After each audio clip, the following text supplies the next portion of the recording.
ও ভাই, আপনারা আমার উপর বেজার হচ্ছেন? বেজার হচ্ছেন? তাহলে একটু আওয়াজ দেন, আল্লাহুম্মা সাল্লি আলা সাইয়্যিদিনা মাওলানা মুহাম্মদ ওয়া আলা আলি সাইয়্যিদিনা মাওলানা। अरब था जिस पे करनों ने जहल साया, पलट दी बस एक उनमें उसकी काया। नबी जी अल्लाहुम्मा सल्ली अला सय्यिदिना मौलाना मुहम्मद वा अला आले सय्यिदिना मौलाना মুহাম্মদ সাল্লাল্লাহু আলাইহি ওয়াসাল্লাম। আল্লাহ পাক বললেন আবু লাহাব জাহান্নামে যাবে, তার স্ত্রী জাহান্নামে যাবে। আবু লাহাবের ব্যারাম হলো, রোগ হলো। ওই যে আল্লাহ বলছেন ধ্বংস হ, এমন ব্যারাম হলো, ক্ষত হলো, ঘা হলো, পচা শরীর পচে গেল। আমার এখনকার সমাজে যেটাকে আমরা বলি ক্যান্সার, তখন সমাজে এই ভাষা ছিল না। আসলে এখন মনে হয় ক্যান্সারই হয়েছিল। কথা ঠিক না ঠিক বলে? ওই পচন ধরলে আবু লাহাবের শরীরে। পচন ধরার ফলে কি হলো, উতবা আর ওতায়বা দুই ছেলে, এরা আর কাছে যায় না, বিবিও কাছে যায় না, কেউ কাছে যায় না। শেষ পর্যন্ত ছেলেরা গন্ধে থাকতে পারে না। বাড়ির বাইরের লোকেরা বলতে লাগলো উতবা আর ওতায়বাকে, তোমার ছেলেকে, তোমার বাপকে ওই বাহিরে কোথাও রেখে আসো, তাছাড়া থাকা যাচ্ছে না তার গন্ধে। ওরা কাঠ দিয়ে, লাঠি দিয়ে বাপকে গড়ায়া গড়ায়া গড়ায়া গড়ায়া বাড়ির থেকে অদূরে নিয়ে চলে গেল। গজব কার? জোরে বলেন কার? আল্লাহ পাকের গজব। আল্লাহ পাক বললেন তাব্বাত ইয়াদা আবি লাহাব, ধ্বংস হোক আবু লাহাবের জনবল, অর্থবল, রাষ্ট্রবল, আর সে নিজেও ধ্বংস হোক। আল্লাহ নিজে বলছেন, যেহেতু আমার নবীর সাথে বেয়াদবি করছে, সেই কারণে আবু লাহাব গেল পচে, আর ছেলেরা তাক লাঠি দিয়ে গড়ায়া গড়ায়া গড়ায়া গড়ায়া বাড়ির থেকে অদূরে রেখে চলে আসলো। পরবর্তীতে উম্মে জামিল তার স্ত্রী, আল্লাহ পাক বলছেন ফি জিদিহা হাবলুম মিন মাসাদ, যে গলার মালা মাঝে মধ্যে খুলে দিতে চাইতো, এই মালা বিক্রি করো, মুহাম্মাদের বিরুদ্ধে অর্থ যোগাও, মুহাম্মাদের বিরুদ্ধে খরচ করো। খড়ির বোঝা একদিন উম্মে জামিল খড়ির কাঁটা বোঝা বহন করে ঘাড়ের কান্দের মধ্যে করে নিয়ে আসতেছে। ওই দিনে মালার সাথে খড়ির বোঝা পেঁচ লাগে, মালা গলার সাথে লাগলো পেঁচ। খুলবার যায় আর হয় না ভাই। প্যারাশুট সুতা চেনেন তো আপনারা? প্যারাশুট সুতা বর্ষি ফালাছেন, বর্ষি ফালাবার যায় প্যারাশুট সুতা লাগলো পেঁচ। প্যারাশুট সুতা যদি পেঁচ লাগে তাহলে বর্ষি আর ফালান লাগতেছে না, কি করেন? ওই পেঁয়াজ খুলতে খুলতে সকাল 8টায় শুরু করছেন, 11টা পর্যন্ত পেঁয়াজ খুলে বর্ষিলে এমনি বাড়ি ফেলে চলে আসা, মাছ আর মারা হয় না। আপনার পায়জামার ফিতে যদি গিরো লাগে, যে গিরো খসে না, সেই গিরাকে বগুড়ার ভাষায় মরা গিরা বলা হয়। আপনাদের দেশে কি কয়? আপনাদের দেশে কি কয়? যে গিরা খসে না সেই গিরাকে বলে মরা গিরে আমার দেশে। এখন এই মরা গিরা লাগলো পেটের যদি অসুখ হয়, যদি আমাশয় হয়, আর পায়জামার এই ফিতের যদি এরকম গিরো লাগে, বাথরুমে যদি যাওয়া লাগে, খুব যদি জরুরি বাথরুম হয়, আর গিরেটা যদি মরা হয়, তাহলে আর পায়জামা খসান লাগতেছে, আর খসান লাগতেছে না। তাহলে এই গিরো লাগছে ওই মালার সাথে ওই খড়ি। যতই খোলার চেষ্টা করে ততই পেঁচ লাগে। লাগায় কে? জোরে বলেন কে? এমন পেঁচ লাগলো ফি জিদিহা হাবলুম মিন মাসাদ। আল্লাহ পাক বলছেন ফি জিদিহা, তার গলার মধ্যে ফি জিদিহা হাবলুম, ওই রশি, মিন মাসাদ মানে পাকানো। ওই রশি দড়ি আরো পাক খেয়ে খেয়ে গাঢ় হয়ে গলার মধ্যে এমন ভাবে পেঁয়াজ লাগলো মালার সাথে, গলার পেঁয়াজ লাগে ফাঁস লাগে পড়ে গেল, বাঁচানের কেউ থাকলো না। ধ্বংস করলো কে? সায়াসলা নারান যাতা লাহাবিন ওয়া ইমরাআতু হাম্মালাতাল হাতাব ফি জিদিহা হাবলুম মিন মাসাদ। পাকানো রশি দিয়া আমি আল্লাহ তাকে ধ্বংস করলাম।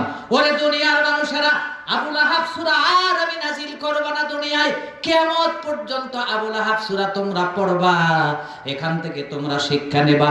আবুল আহাবের মতো নবীর সাথে শত্রুতা করে তার যে দশা হয়েছে, তার স্ত্রীর যে দশা হয়েছে, তার ছেলে উতবা উতাইবার যে দশা হয়েছে, তোমাদেরও কিন্তু সেই পরিণতি হয়ে যাবে।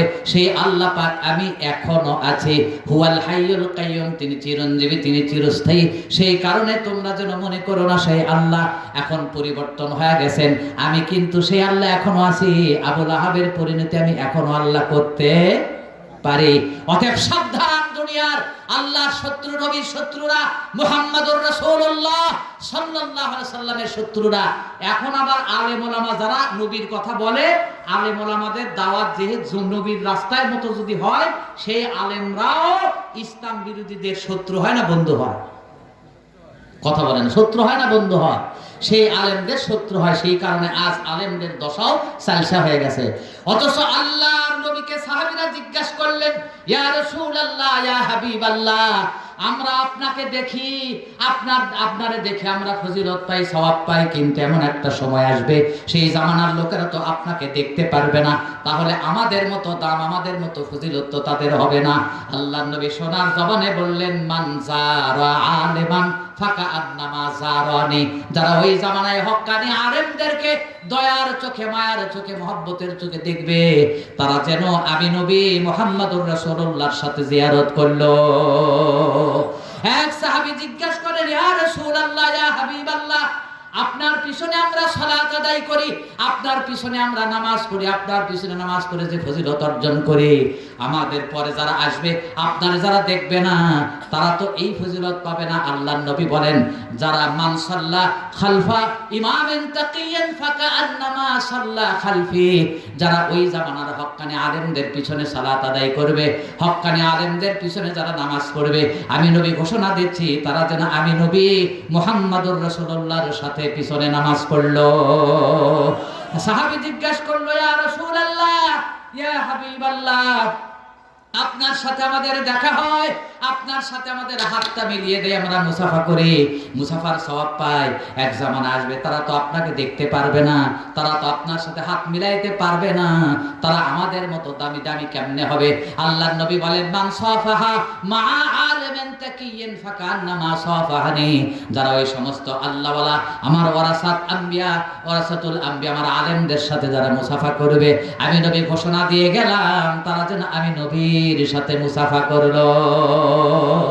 হক্কানি আলেমদের সাথে যদি মায়া মহব্বত করে, তাদের দেখলে যদি নবীকে দেখা হয়, তাদের পিছনে নামাজ পড়লে যদি নবীর পিছনে নামাজ পড়া হয়, তাদের সাথে মুসাফা করলে যদি নবীর সাথে মুসাফা করা হয়, তাদের সাথে মুআনাকা করলে যদি নবীর সাথে মুআনাকা করা হয়, তাদের পিছনে নামাজ পড়লে যদি নবীর পিছনে নামাজ পড়া হয়, আজকে তাদের সঙ্গে কি দুর্ব্যবহার করা হচ্ছে?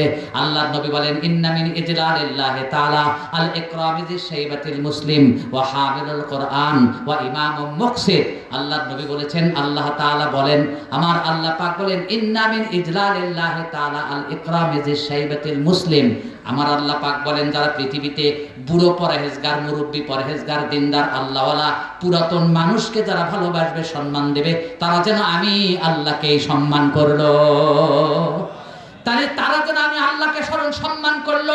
অথচ আমার দেশে যত বুড়ো মানুষ, যত জয়ীব ভালো ভালো মানুষ, মুফাসসির মুহাদ্দিস, আমার দেশে তারা লাঞ্ছিত হয়েছে, অপমানিত হয়েছে, অবহেলিত হয়েছে, তাদের দুর্দশা হয়ে গেছে, তাদের ভাগ্যের দরজা নষ্ট হয়ে গেছে, তাদের পরিবার ধ্বংস হয়ে গেছে, তারা ধ্বংস হয়ে গেছে। আমার এই বাংলাদেশ আজ 85 ভাগ 90 ভাগ মুসলমানের দেশ হওয়ার পরেও বুড়ো বুড়ো আল্লাহওয়ালা মানুষ এই দেশে লাঞ্ছিত হয়েছে। কথা ঠিক না ঠিক বলেন?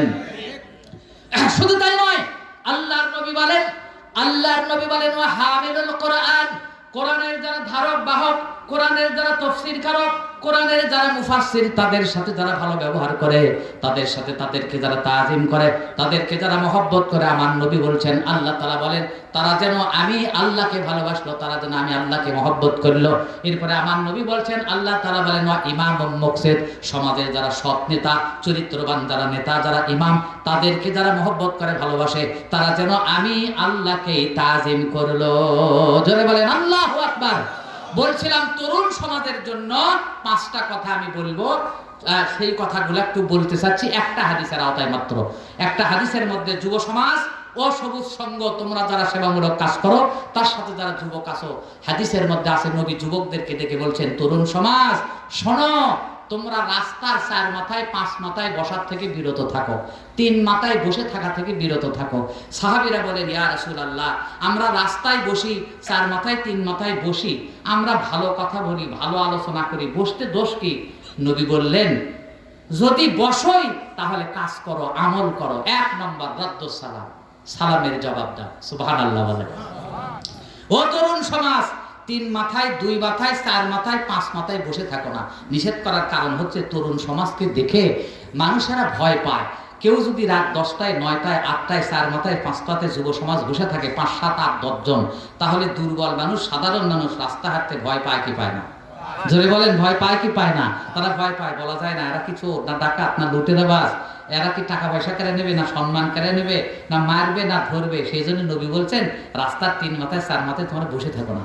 ওরা বললো, ইয়া রাসূলুল্লাহ, আমরা বসে থাকি, ভালো ভালো কথা বলি, তাও বসে থাকা হবে না। নবী বলেন, ফাইজা আবাইতুম ইল্লাল মাজলিসা ফাতুত তারিকা হাক্কাহু, যদি বসে থাকো তাহলে কাজ করো, আমল করো, তাহলে কাজ করো। 1 নম্বর রাদ্দুস সালাম, সালামের জবাব দাও। সুবহানাল্লাহ বলেন। তাহলে লোকেরা যারা যাবে, নবী বলেন হাদিস, যারা যাবে রাস্তা দিয়ে তারা বসে থাকা মানুষকে সালাম দেবে। সুবহানাল্লাহ বলেন। আল্লাহ পাক বলেন ইফশুস সালাম, রাসূল বলেন ইফশুস সালাম আতিমুত তাআম সাল্লু ওয়ান নাসু নিয়াম, সালামের জবাব দিতে থাকো, সালামের প্রচার প্রসার ঘটাতে থাকো, মানুষকে খাওয়াতে থাকো। মানুষ যখন ঘুমিয়ে থাকে নামাজের মধ্যে ব্যস্ত থাকো। আল্লাহু আকবার বলেন। এই 3 আমল করে যাও, কারণ ইসলামের মধ্যে সর্বশ্রেষ্ঠ আমল হচ্ছে এই কাজগুলো। তরুণ সমাজ, সালামের জবাব দাও। রাস্তায় যদি বসো, লোকেরা সালাম দেবে, সালামের জবাব দাও। লোকেরা সালাম দেয় না, তুমি সালাম দাও। সুবহানাল্লাহ বলেন। 2 নম্বর কাফুল আযাব, রাস্তা থেকে কষ্টদায়ক জিনিস সরে দাও, রাস্তা থেকে ব্যথাতুর জিনিস সরে দাও। রাস্তার মধ্যে নালা করা আছে, নালাটা পুড়িয়ে সমান করে দাও। রাস্তাটা গভীর করা হয়েছে, দুর্বল মানুষেরা রাস্তায় যেতে পড়ে যাবে, পাটা ভেঙে যাবে, ওই দোপা গভীর জায়গাটাতে মাটি দিয়ে সমান করে দাও। ওই রাস্তাতে সাঁকো নেই, পুল নাই, ও যুব সমাজ সেখানে একটা পুলের ব্যবস্থা করো। চেয়ারম্যান মেম্বার দিতে হয়তো 6 মাস দেরি আছে, তোমরাই কিছু করে দাও যাতে মানুষেরা চলাফেরা করতে পারে। কাফুল আযা, নবী বলেন ইমানের 70টা শাখা, তার উন্নতর শাখার নাম হচ্ছে লা ইলাহা ইল্লাল্লাহ। আর 70 নম্বর শাখা হচ্ছে রাস্তা থেকে কষ্টদায়ক জিনিস সরে ফেলা। এটা যদি করো তাহলে বোঝা যাবে 70 নম্বর একটা আমল তোমার ভিতরে আছে। সুবহানাল্লাহ বলেন। সিংড়ার মধ্যে ওয়াজ করে একদিন হোন্ডা নিয়ে আমার সঙ্গী নিয়ে চলে আসতেছি, আজ থেকে প্রায় 15 বছর আগের ঘটনা। তো ওয়াজ করে আসার সময় দেখি রাস্তার উপরে গাছ ফালানো, গাছ ফেলে দেওয়া হয়েছে। গাছ ফালানো দেখে মনে মনে ভাবলাম, ব্যাপার কি? পাতাল করে, মানে এরকম করে গাছ ফালানো হয়েছে যাতে হোন্ডা নিয়ে যাওয়া না যায়। তো আমার পিছনে সঙ্গী বলে যে এই এলাকা আমার জানা আছে, চেনা আছে, এই গাছ ফালান মানে হচ্ছে এখানের লোকদেরকে ধরে টাকা পয়সা কেড়ে নেবে। তা আমি তখন মনে মনে ভাবলাম, তাহলে আজকে হোন্ডাটাও দিয়ে যেতে হবে, আমাকে লোকেরা যে টাকা পয়সা দিছে সেটাও আমাকে দিয়ে যেতে হবে। আমি মনে মনে নিয়ত করলাম যে গাড়ি দিতে আমার কোনো আপত্তি নাই, আমাদের লোকেরা ইচ্ছা করে যে টাকা দিছে দিতেও কোনো আপত্তি নেই, ওদের সাথে বাজাবাজি করবো না, দিয়ে চলে যাবো। তারপরে দেখি যে ওরা আর আমার সামনে আসে না, মনে হলো ওই সাঁকো না সেতুর নিচে ওরা আসে, পাওয়া গেল একটা আভাস, কিন্তু আসলো না।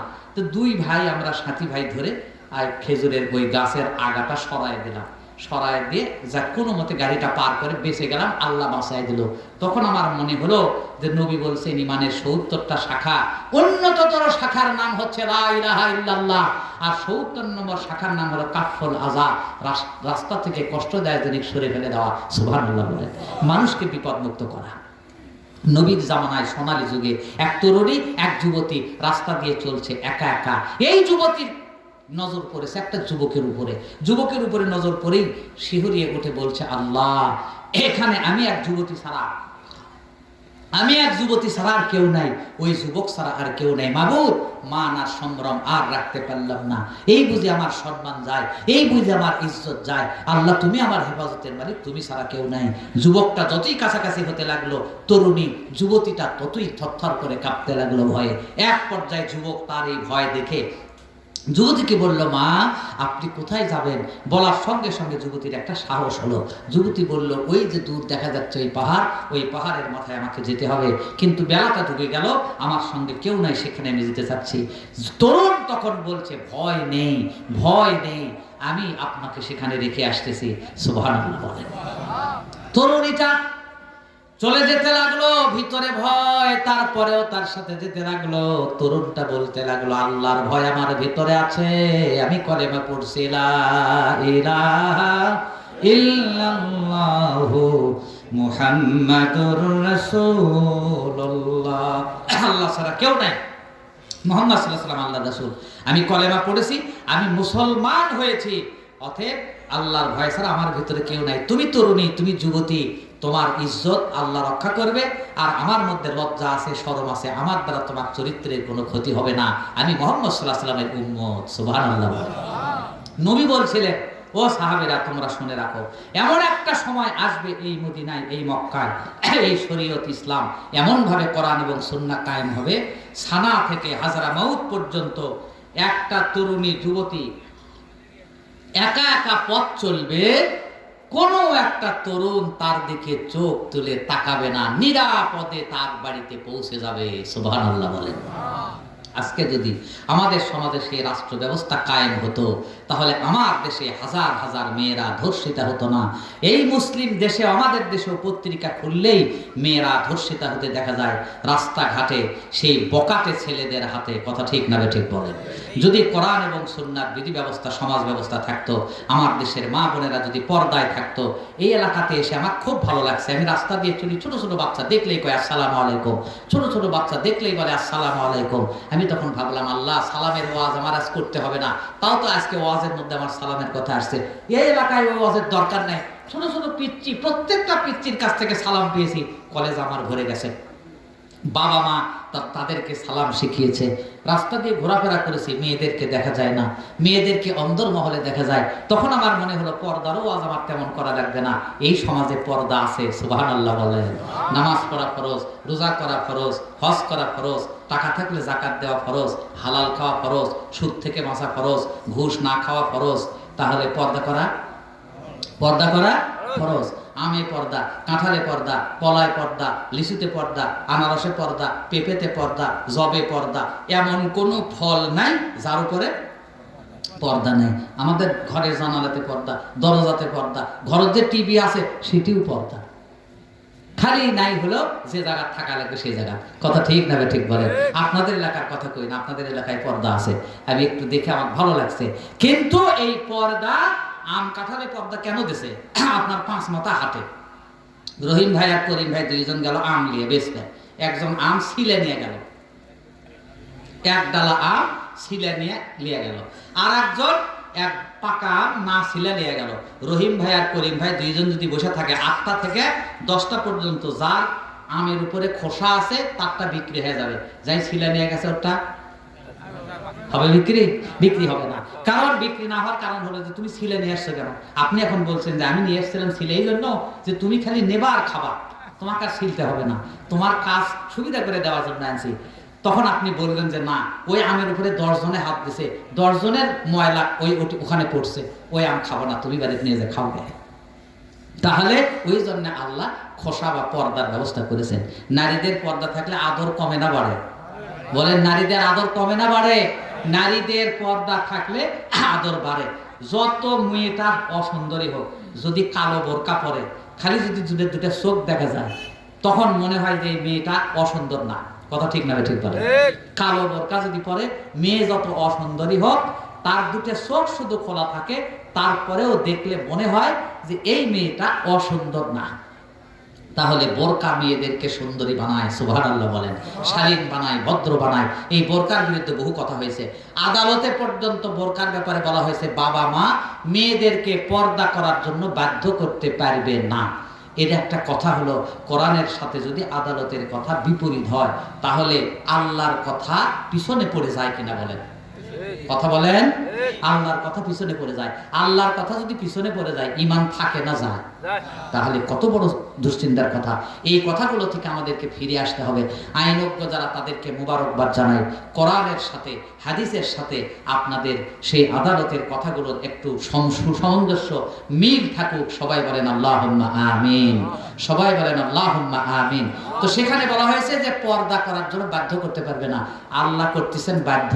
আমরা বাধ্য যদি না করি গুনাহগার হব। কথা ঠিক না ঠিক বলেন? এই জন্য স্ত্রী, আমাদের মেয়েরা বালেগা হলে, আমাদের মেয়েরা প্রাপ্তবয়স্কা হলে, আর আমাদের স্ত্রী যারা আছে তাদেরকে আমরা পর্দা করব। পর্দা করা ফরজ, হুকুম কার? জোরে বলেন কার? হযরত আলী ডাক দিয়ে নবী একদিন বলছেন, আলী বলো তো সবচাইতে ভালো পুরুষকে, সবচাইতে ভালো নারী কে? আলী বললেন, ইয়া রাসূলুল্লাহ সময় দেন। সময়? হ্যাঁ, আমি একটু বাড়িতে যাব। হুজুর বলেন, দিলাম সময়। হযরত আলী দিলেন দৌড়, বাড়ি চলে গেলেন। যে ফাতেমার কাছে হাজির, ফাতেমা, আমার নবী, আমার শ্বশুর আমাকে জিজ্ঞাসা করছে সবচাইতে ভালো পুরুষকে, সবচাইতে ভালো নারীকে। জবাব দেই নেই, আমি সময় নিয়ে তোমার কাছে আসছি, তুমি একটু বলো, সেই কথাটা আমি নবীর কাছে বলতে চাই।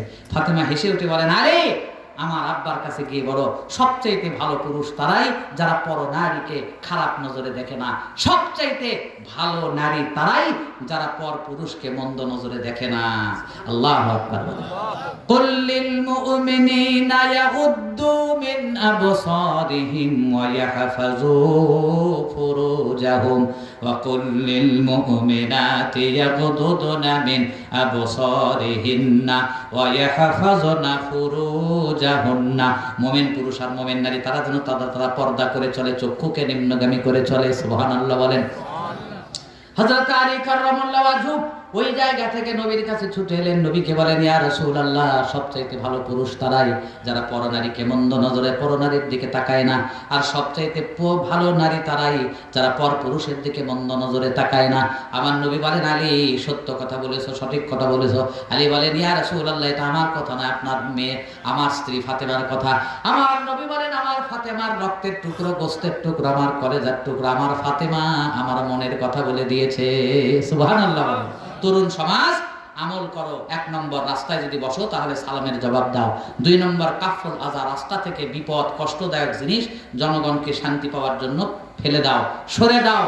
গদ্দুল বাসার, চক্ষুকে নিম্নগামী করে নিজেকে পর্দা করে ভদ্র হয়ে শালীন হয়ে চলো। চক্ষুকে কন্ট্রোল করো, পাপ থেকে চক্ষুকে বাঁচাও।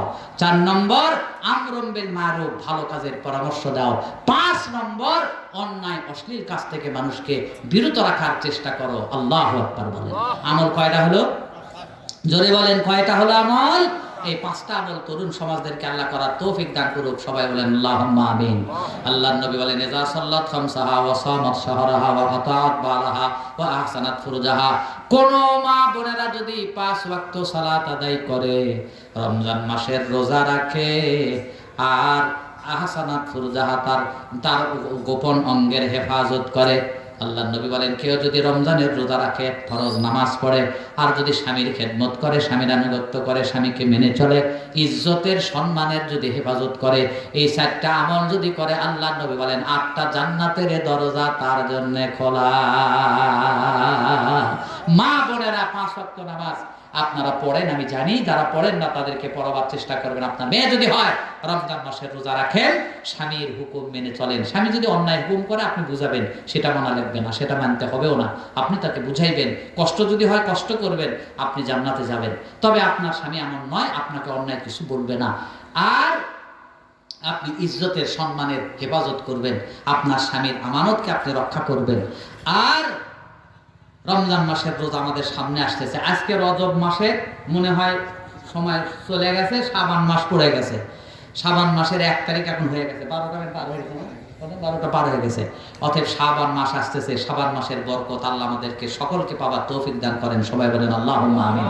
28 মাসের রাত, শবে বরাতের রাত অনেকেই প্রতিপালন করবেন। প্রতি রাতই আমাদের জন্য বরকতের, রহমতের, সেইটা মনে করে আমরা শাবান মাসের ফজিলত অর্জন করি। সবাই বলেন আল্লাহুম্মা আমিন। যুব সমাজরা এত সুন্দর করে মাইকিং লাইটিং করছে, আমার অন্তরটা ভরে গেছে, কলেজাটা ভরে গেছে। আল্লাহ যেন তাদের এই কাজগুলো নিষ্ঠার সাথে করার তৌফিক দান করে। সবাই বলেন আল্লাহুম্মা আমিন।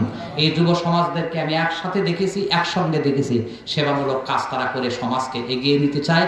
দুস্থ দুর্বল মানুষের সেবা করে তারা জাতিকে স্বাবলম্বী করতে চায়, দুর্বলদেরকে সবল করতে চায়। আল্লাহ যেন তাদের এই মাকসুদ উদ্দেশ্যকে পূরণ করে। সবাই বলেন আল্লাহুম্মা আমিন। এবার আপনাদের কাছে যুবকরা এটা বলেছে যে এটা জোর করে নয়, চাপ দিয়ে নয়, আপনাদের যদি ইচ্ছা থাকে, হয়তোবা ইচ্ছা আছে, আপনাদেরকে না বলার কারণে সেই ইচ্ছা আপনারা পূরণ করতে পারলেন না। সেটা হলো যে যুবকরা যেহেতু এই সমাজের খেদমতে তারা নিজেদেরকে নিয়োজিত করেছে, আপনারা যদি তাদের সাথে শরীক থাকতে চান, এই সভাতে যত ব্যয় হয়, আরও যদি এটা এই ব্যয় বাড়ানোর জন্য, আরও বড় করার জন্য যদি আপনারা সেখানে কিছু সাহায্যের হাত প্রশস্ত করতে চান, তাহলে আপনারা মহব্বত করে ভালোবেসে যুব সমাজের মতের সাথে একমত হয়ে যদি আল্লাহ পাকের অপার করুণায় আপনাদের পকেট থেকে আপনাদের নিজ ইচ্ছায় একটু দাম মনটাকে প্রশস্ত করে যুবকদের এই তহবিলে আপনারা 2টি টাকা দেন, 100 টাকা 1000 টাকা যদি দেন। যুবকরা আমাকে বলল, হুজুর আমাদের এই পয়সা আমাদের কোনো দরকার নেই, ব্যক্তিগত কাজে আমরা লাগাবো না, এই পয়সা খরচ হবে দুস্থ মানুষের সেবায়, দুর্বল মানুষের সেবায়, এতিম বিধবাদের সেবায়। আর বৎসর পরে এরকম একটা করে তাফসীর মাহফিল যদি হয়, বড় বড় মেহমান আসবে, মাইকিং লাইটিংয়ের খরচ হবে, এগুলোতে তারা যদি শরীক থাকতে চায় তারা যেন শরীক হয়। আমি আপনাদের কাছে একটু স্বনির্বন্ধ বিনয়ের সাথে আরজ করছি, যদি আপনাদের পকেটে 10টা টাকা, 50 টাকা, 100 টাকা, 500 টাকা, 1000 টাকা থাকে, তাহলে যেহেতু আমার কাছে প্রস্তাবনা আসছে, সেই জন্য হুজুর দয়া করে উপস্থিত করবেন। কমিটি অর্থ ঘাটতিতে আছে, জি ঘাটতি তো হতেই পারে, অনেক খরচ। আর যুবকরা শুধুমাত্র 22 জন, আপনারা সদস্য সংখ্যা বাড়ান, আরও যারা তরুণ সমাজ আছে এর সাথে একতাবদ্ধ হন, তারা নামাজি হন, তারা চরিত্রবান হন, তারা সুদ ঘুষের সাথে জড়িত না হন, হারাম কোনো কামাইয়ের সাথে আপনারা জড়িত না থাকেন। এই শর্তে যুবকদের সদস্যকে বাড়ান, আপনাদের 22 জন নয়, এটা 50 জন হয়ে যায়, তাহলে প্রাণবন্ত হবে আপনাদের এই সেবা। দেখি তো আপনারা কারা পারবেন। 2 জন মানুষ ভিতরে চলে যান কাপড়ের টুকরো নিয়ে, তারা হয়তো 2 টাকা আপনাদেরকে একটু প্রাণ দিয়ে ভালোবেসে আপনাদেরকে টাকা দিবে, তারা দেওয়ার ইচ্ছা আছে। আমার মনে হয় আপনারা গেলে তারা আপনাদেরকে বঞ্চিত করবে না। মা বোনদের কাছে আমি বলতেছি, আপনাদের মাঝে কেউ দায়িত্ব নেন, মা বোনেরা আপনারা কেউ দায়িত্ব নেন, আপনাদের মাঝে 2 জন দায়িত্ব নিয়ে টাকা পয়সা ভিতরে ঢোকেন, টাকা পয়সা মা বোনেরা 2 জন এরকম হন, 2 জন বা 4 জন, যা আপনারা সেখানে টাকা পয়সা কালেকশন করে এখান থেকে কেউ যাচ্ছে তাদের হাতে আপনারা দিয়ে দেন।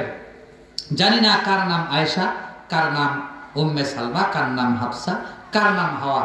আপনাদের সাথে আমি পরিচিত হই, আপনাদেরকে প্রাণ খুলে, আমি মুসাফির মানুষ, আপনাদের জন্য দোয়া করে যাই, আপনাদের জন্য আমি দোয়া করে যাই।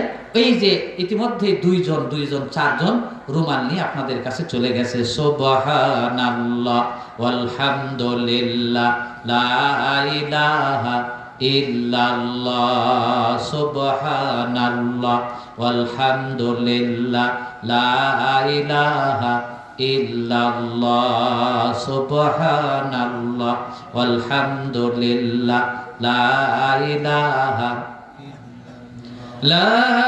ইলাহা ইল্লাল্লাহু মুহাম্মাদুর রাসূলুল্লাহ, সুবহানাল্লাহ ওয়ালহামদুলিল্লাহ লা ইলাহা ইল্লাল্লাহ, সুবহানাল্লাহ ওয়ালহামদুলিল্লাহ লা ইলাহা ইল্লাল্লাহ, লা ইলাহা ইল্লাল্লাহু মুহাম্মাদুর রাসূলুল্লাহ। দায়িত্বের সাথে বেশ কয়েকজন চলে গেছে, অল্প সময়ের মধ্যে ইনশাআল্লাহ আপনাদের এই নামটা হয়ে যাচ্ছে। নিষ্ঠার সাথে, আন্তরিকতার সাথে আমার কলেজার টুকরো ভাইরা রুমালে তারা সাহায্য করছেন, দেখে খুব ভালো লাগলো। আপনারা সবাই শরীক হয়েছেন ইনশাআল্লাহ। মা বোন, আপনাদের কাছে আমি স্বনির্বন্ধ অনুরোধ জানাচ্ছি, আপনারা সবাই আপনারা তো দান করতে ভালোবাসেন আমি জানি, আপনারা টাকা পয়সা দিতে আপনারা মহব্বত করে দেন, অতএব আপনারা দয়া করে আপনাদের টাকাগুলো নিজেরা কালেকশন করেন, 2 জন করে ওই টাকাটা এখান থেকে দায়িত্বশীল কেউ চলে গেছে না, দায়িত্বশীল চলে গেছে আপনাদের কাছে, আপনারা তাদের হাতে টাকা দেন। মা বোন, আপনাদের জন্য বক্তৃতা, আওয়াজ, নসিহত একেবারেই হয় নাই তা কিন্তু নয়। আপনাদের কথা আমি বলেছি যতটুকু পেরেছি। মাঝখানে একেবারেই অসুস্থ হয়ে যাচ্ছিলাম, আল্লাহ পরে আমাকে একটু হালকা করে দিলেন, আল্লাহ আমাকে সাহায্য করলেন, সেজন্য সম্ভব হলো কিছু সময় থাকা। হ্যাঁ হ্যাঁ হ্যাঁ হ্যাঁ হ্যাঁ মা বাবা জি। ওই তো আল্লাহ রসুলকে সাহাবীরা জিজ্ঞাসা করলো, আইয়ুল আমালে আফজালু ইলাল্লাহি তাআলা। আল্লাহ নবী বলেন, ক্বালা আস-সালাতু লিওয়াক্তিহা। তরুণ সমাজ, তোমাদের আমল হচ্ছে তিনটি। একটি হচ্ছে সময় মতো সালাত আদায় করবা। সালাত আদায় না করলে মুসলিমের পরিচয় থাকে না। সময় মতো সালাত আদায় করবা। সাহাবীরা জিজ্ঞাসা করলেন, ইয়া রাসূলুল্লাহ, তারপরে কোন আমল শ্রেষ্ঠ? নবী বললেন, বিররুল ওয়ালিদাইন, মা বাপকে ভালোবাসা দেবা, মা বাপকে মায়া মহব্বত দেবা, মা বাপকে নিজের কামাইয়ের টাকা খরচ করে খাওয়াবা, মা বাপের কথা মেনে চলবা। কারণ রিদার রব্বি ফি রিদাল ওয়ালিদাইন, সাখাতুর রব্বি ফি সাখাতিল ওয়ালিদাইন। মা বাবার রাজিতে আল্লাহ রাজি, মা বাবার অসন্তুষ্টিতে আল্লাহর অসন্তুষ্টি। আর সুম্মাল জিহাদ, আর আল্লাহর দ্বীনের পথে তুমি চেষ্টা করেই যাবা, কঠোর সাধনা করে যাবা, চেষ্টা করে যাবা। তোমার সম্পদ, তোমার শ্রম, তোমার অর্থ, তোমার সময় তুমি দ্বীনের পক্ষে খরচ করবা। এখানকার যুবকরা আজ শ্রম দিল, কয়েকদিন হলে এই জলসার জন্য তারা শ্রম দিচ্ছে। বুক ভরা তারা আশা করেছিল এখানে অনেক বড় একটা গণসমাবেশ তারা ঘটাবে, আপনারা বহু লোক আসবেন, কিন্তু সেরকম একটা ভাব দেখা যায়নি। তারপরেও একেবারে আপনারা কম ছিলেন আগে, তার থেকে আপনাদের সংখ্যাটা বেশি ছিল ইনশাআল্লাহ। আমি আপনাদেরকে নিয়ে এতক্ষণ কথা বললাম। আমি যতটি কথা বলেছি, আমি জানি না আমার কথা আপনারা বুঝতে পেরেছেন কিনা। আমি চেষ্টা করেছি যাতে আমার কথা আপনারা বুঝেন। আমার কথা কি আপনারা বুঝতে পেরেছেন? বুঝতে পেরেছেন? আমি চেষ্টা করেছি। আমাদের বগুড়ার যে একটা ভাষা আছে, আমরা আঞ্চলিক কথা বলি, সেটা বললে হয়তো আপনারা অনেক কথাই বুঝতেন না। সেজন্য আমি চেষ্টা করেছি যাতে আপনারা আমার কথা বুঝতে পারেন। এখন যতটুকু বুঝতে পারলেন না, তার জন্য আমি আপনাদের কাছে ক্ষমা চেয়ে নিচ্ছি। আমি সূরা লাহাবের তাফসীর নয়, তরজমা করেছি মাত্র। আর প্রাসঙ্গিক ঘটনা তাফসীরে যেটা আছে সেটা আমি বলছি। ওই ঘটনা থেকে আমরা শিক্ষা নিচ্ছি, ইসলাম হচ্ছে উদারতার এক পূর্ণাঙ্গ জীবন ব্যবস্থা, যেটা মানুষকে জোর করে চেপে দেওয়া হয় না। তবে ইসলাম সুস্পষ্ট বলে দেয় যে ইসলাম গ্রহণ না করলে মানুষ যেটাই গ্রহণ করুক দুনিয়ায়, আল্লাহর কাছে সেটা কবুল হয়ও না, কোনোদিন কবুল হবেও না। সেই ইসলাম মেনে চলার তৌফিক আল্লাহ আমাদেরকে দান করুক। সবাই বলেন আল্লাহুম্মা আমিন। সবাই বলেন আল্লাহুম্মা আমিন। আমি মনে হয় আপনাদেরকে অনেক কষ্ট দিলাম, আপনারা কষ্ট পাচ্ছেন, আর আমি কষ্ট দিতে চাচ্ছি না। মনে হয় রাত 8:30 বাজে বেজে গেছে। ঠিক আছে, এখন যদি আমার শেষে কেউ কথা, হ্যাঁ, মা বোনেদের কাছ থেকে টাকা পয়সা চলে আসলে আমরা দোয়ার দিকে চলে যাব, তাই না? দোয়ার দিকে চলে যেতে পারি যুব সমাজ, হ্যাঁ চলে যেতে পারি। আস্তাগফিরুল্লাহ রাব্বি মিন কুল্লি যামবি, জি জি জি বলবেন, হ্যাঁ, আস্তাগফিরুল্লাহ রাব্বি মিন কুল্লি যামবি ওয়া আতুবু ইলাইহি, লা হাওলা ওয়ালা কুওয়াতা ইল্লা বিল্লাহিল আলিয়্যিল আযীম। আউযু বিল্লাহি মিনাশ শাইতানির রাজীম। বিসমিল্লাহির রাহমানির রাহিম। আলহামদুলিল্লাহি রাব্বিল আলামিন, আর রাহমানির রাহিম, মালিকি ইয়াউমিদ্দিন। ইয়্যাকা না'বুদু ওয়া ইয়্যাকা নাস্তাঈন। ইহদিনাস সিরাতাল মুস্তাকিম, সিরাতাল লাযীনা আন'আমতা আলাইহিম গায়রিল মাগদুবি আলাইহিম ওয়ালাদ-দাল্লিন। বিসমিল্লাহির রাহমানির রাহিম। اللهم صل على محمد وعلى آل محمد كما صليت على إبراهيم وعلى آل إبراهيم إنك حميد مجيد. اللهم بارك على محمد كما باركت على إبراهيم وعلى آل إبراهيم إنك حميد مجيد. সভাপতি সাহেব ভারপ্রাপ্ত যিনি আছেন, এখনো তিনি আমাদের সাথে আছেন, এজন্য তাকে আন্তরিক মোবারকবাদ। তিনি দুটি কথা উপসংহার কথা বলবেন, তারপরে ইনশাআল্লাহ দোয়া করে দেবেন। বাবা মাইক,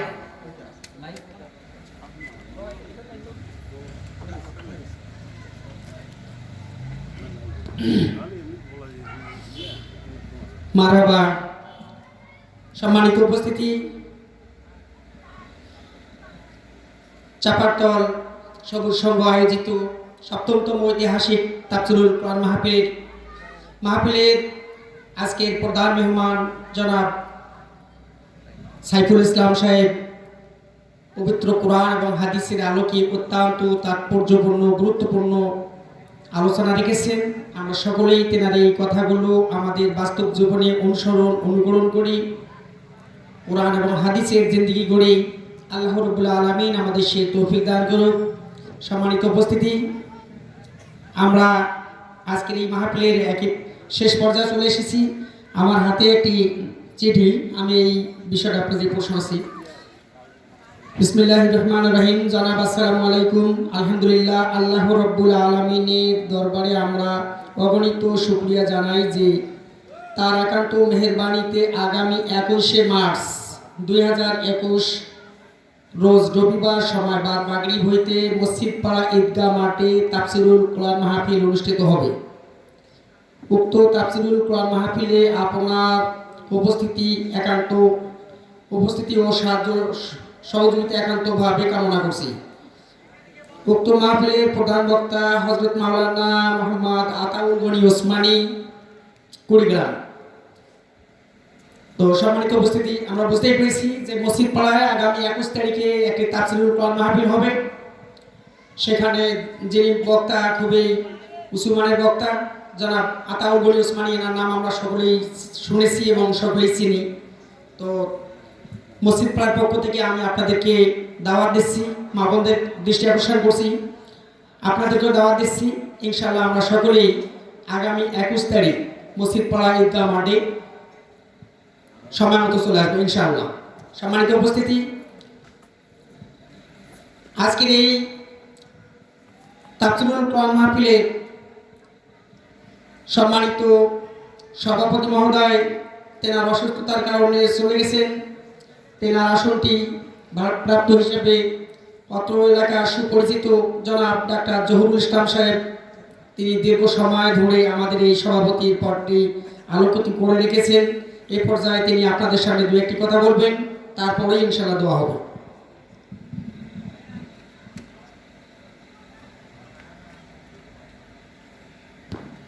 বিসমিল্লাহির রহমানির রহিম। সর্বপ্রথম আপনাদের সবাইকে আমি সালাম জানাচ্ছি, আসসালামু আলাইকুম।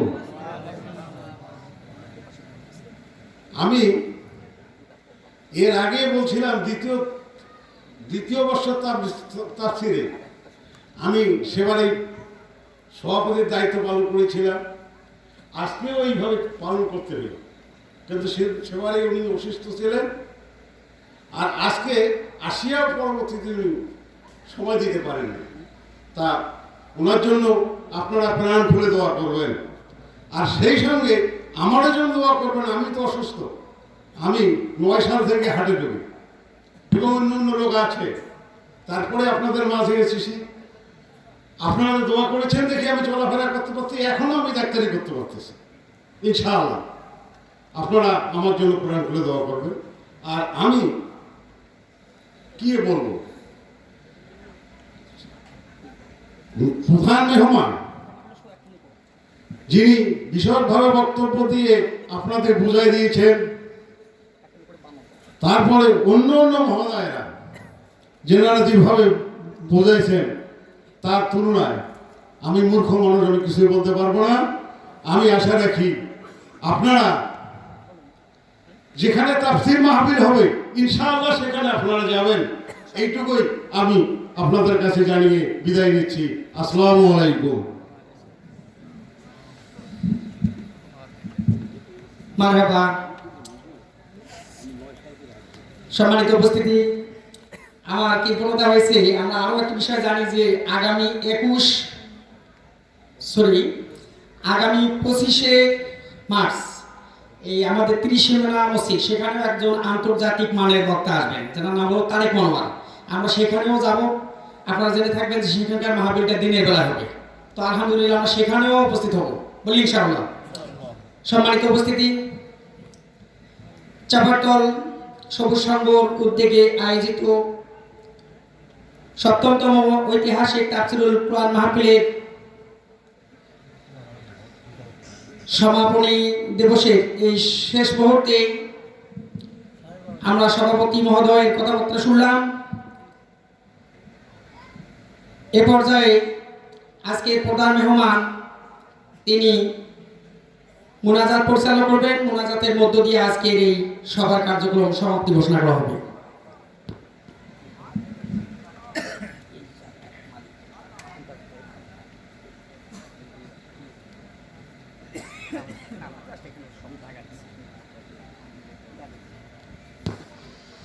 اللهم صل على محمد النبي الأمي وعلى آله وصحبه وبارك وسلم. اللهم آمين. ربنا ظلمنا أنفسنا وإن لم تغفر لنا وترحمنا لنكونن من الخاسرين. ربنا آتنا في الدنيا حسنة وفي الآخرة حسنة وقنا عذاب النار. رب العالمين আমি গুনাহগার, আমি ফাকসার, আমি নালায়েক।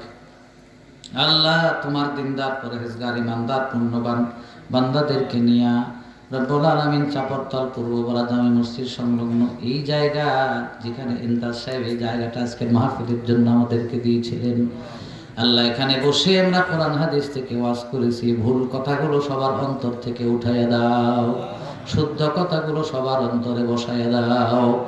আল্লাহ দরুদ ও সালাম আয়াতে কারিমা আয়াতে শরীফা যা কিছু তেলাওয়াত করেছি সাহাবায়ে নামদার তাজদার মদিনা নবী পাক সাল্লাল্লাহু আলাইহি ওয়াসাল্লামের রূহ মুবারকে পৌঁছে দাও। সৃষ্টির থেকে আজ পর্যন্ত তামাম আম্বিয়া সাহাবে মুতাহারা সাহাবায়ে کرام তামাম মুমিন মুমিনাত মুসলিম মুসলিমাতের আরওয়াহ পাকে সওয়াব পৌঁছিয়ে দাও।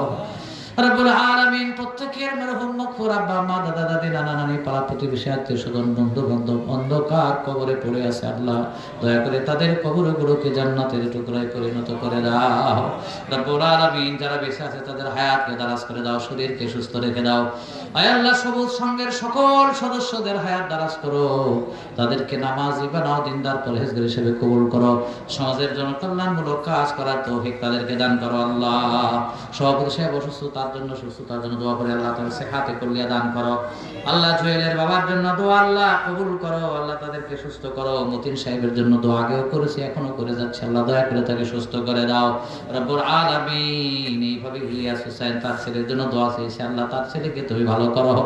রব্বুল আলামিন শিমুলের দাদির জন্য দোয়া চেয়েছে, অনেকেই দোয়া চেয়েছেন, আমরা সকলের জন্য দোয়া করি, দয়া করে তাদের সকলকে তুমি রহমত নাজিল করো। আল্লাহ এখানে আমার সামনে যারা বসা আছেন তারা কে কি চান জানি না, সবার নেক আশা পূরণ করো, মনের ব্যথা বেদনা দূর করো।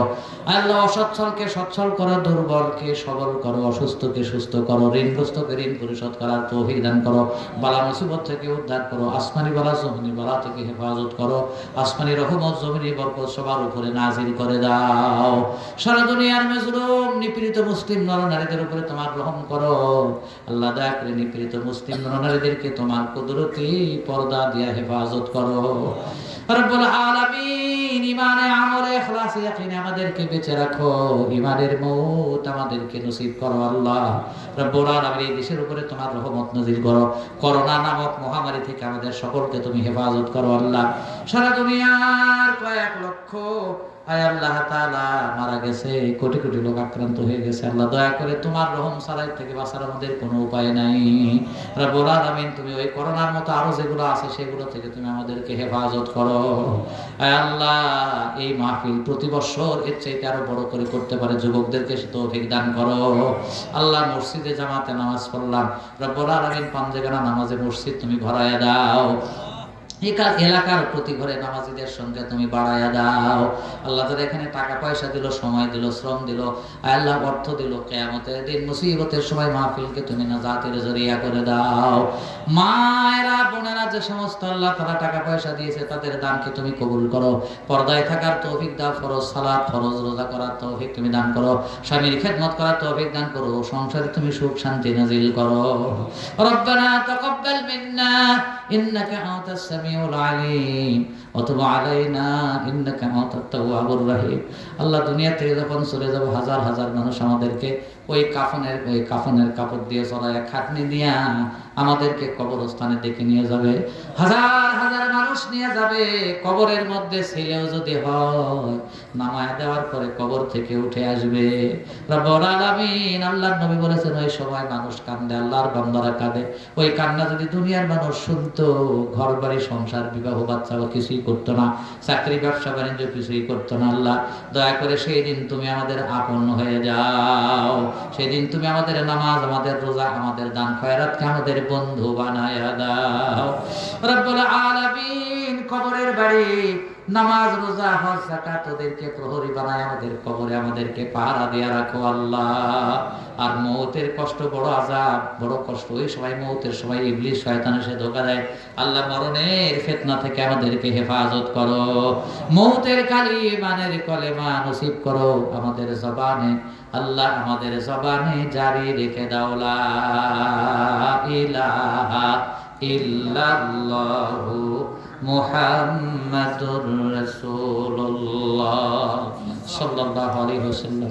সকলে ভালো থাকেন, সুস্থ থাকেন, সকলকে দোয়া করেন, সকলের কাছে দোয়া চেয়ে সকলকে মোবারকবাদ জানিয়ে শেষ পর্যন্ত থাকার জন্য আন্তরিক মোবারকবাদ জানিয়ে আমার কথা শেষ করছি। আসসালামু আলাইকুম ওয়া রাহমাতুল্লাহি ওয়া বারাকাতুহু।